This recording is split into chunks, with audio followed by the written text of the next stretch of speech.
আসসালামু আলাইকুম।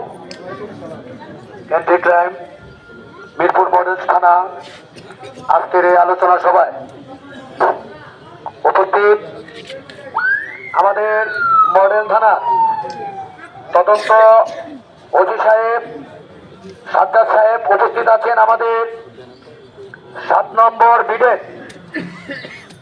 ইনচার্জ আমাদের মাহমুদুল নবী ভাই উপস্থিত আছেন। আমাদের সাবেক কেন্দ্রীয় কমিটির স্বেচ্ছাসেবক দলের দপ্তরের দায়িত্ব ছিলেন ঢাকা মহানগর উত্তর বিএনপির যুগ্ম সম্পাদকের দায়িত্ব ছিলেন আমাদের আশরাফুর রহমান আশরাফ ভাই। উপস্থিত আছেন আমাদের মিরপুর থানার ভারপ্রাপ্ত আহ্বায়ক আবুল বাশার ভূঁইয়া। উপস্থিত আছেন আমাদের 11 নং ওয়ার্ডের সভাপতি আফজাল হোসেন আফজাল ভাই। উপস্থিত এখানে আমাদের সহসভাপতি বাংলাদেশ জাতীয়তাবাদী দলের উপস্থিত আছেন আমাদের মনসুর আহমেদ। উপস্থিত আছেন বিএনপি সহসভাপতি মোশাররফ হোসেন মিয়া। উপস্থিত আছেন আমাদের শাহাবুদ্দিন মিয়া। উপস্থিত আছেন আমাদের বস্তি পরিচালনা কমিটির প্রধান, আবারও বলি, আমাদের মনসুর আহমেদ। উপস্থিত আছেন বস্তি পরিচালনা কমিটির আমাদের আব্দুল জলিল।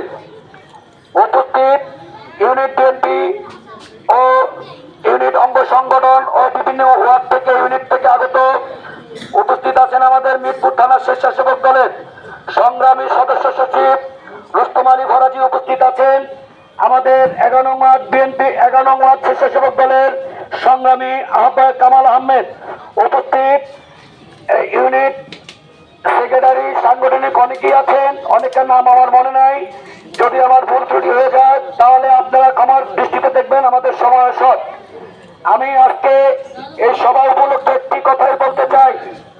মাদক, আমি প্রথম মাদকটা নিয়ে কথা বলবো।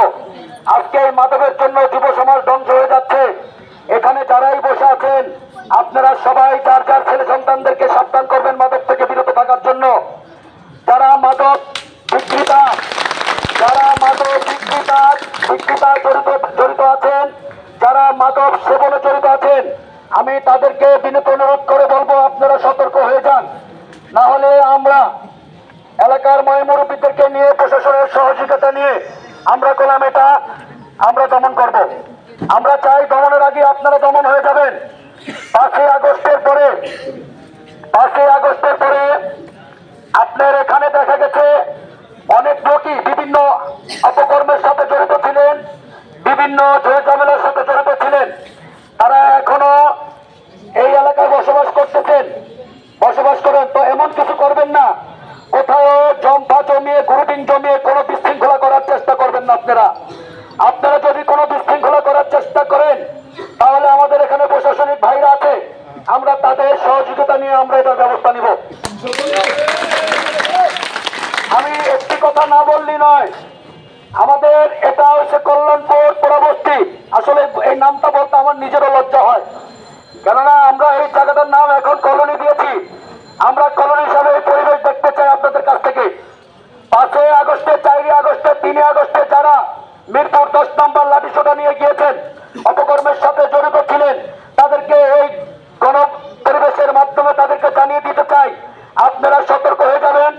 আপনারা যদি আরো কোনো বিশৃঙ্খলা করার চেষ্টা করেন, আমাদের কাছে খবর আছে আপনারা বিভিন্ন জায়গায় বিশৃঙ্খলা করার জন্য আপনারা প্রিপারেশন নিচ্ছেন। আমি প্রশাসন ভাইদেরকে দৃষ্টি আকর্ষণ করছি, আপনারা তো তদন্তের মাধ্যমে দেখবেন এখনো যারা স্বৈরাচার শেখ হাসিনার দালালি করে যারা বিভিন্ন অপকর্মে জড়িত ছিল, হত্যায় জড়িত ছিল, তারা এখনো পাড়া মহল্লায় ঘুরতেছে। আমরা বাংলাদেশ জাতীয়তাবাদী দল করে বিদায় আমাদের দেশ নায়ক তারেক রহমান সাহেবের ডাইরেক্ট নির্দেশ যে কোনো বিশৃঙ্খলায় জড়ানো যাবে না, কোনো দখলবাজিতে জড়ানো যাবে না, কোনো মাদকে জড়ানো যাবে না। যদি কেউ এই সমস্ত কাজে কেউ জড়িত থাকে তারা কোনো বিএনপির লোক না। শুনুন, আমার কথা শেষ করতে দেন। বিশৃঙ্খলাকারী যদি কেউ আমাদের দলের নাম বিক্রি করে তাকে আপনারা শনাক্ত করবেন, শনাক্ত করে আমাদের হাতে, আমাদের সাথে আলাপ আলোচনা করে প্রশাসনের হাতে তুলে দেবেন। এই বলে আমার সংক্ষিপ্ত বক্তব্য শেষ করছি। আমাদের এখন আমাদের প্রাণপ্রিয় আমাদের